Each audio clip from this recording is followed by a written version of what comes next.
Eshitamiz. Bu she'rni hech qayoqqa chalg'imasdan, dunyo narsalarni o'ylamasdan, o'limingizni o'ylab eshiting. Qiyomatni eslasam goh.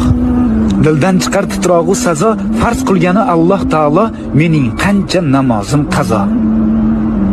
Aqraboyu jigarlarim, u kun menga berolmas yordam, o'z namoyi amal daftarim kim bo'larman, to'g'ri yozmasam.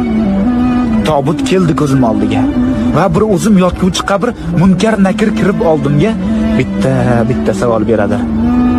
So'ng yotarman tuproq ostida. Bir o'zimga ayon ahvolim. Zor yugursam dunyo qasdida, azob tortmay qolmaydi jonim. Umrimiz oz, juda oz. Mehmondirmiz dorul fanoga. Bu olamda yashaymiz biroz. So'ng ketamiz dorul baqoga. Har insonning dilida hadik, hammani jam aylagan mahshar. Shukr, mo'min bo'lib tug'ildik. Bizga to'g'ri yashash yarashar. To'g'ri yo'lni unutmang.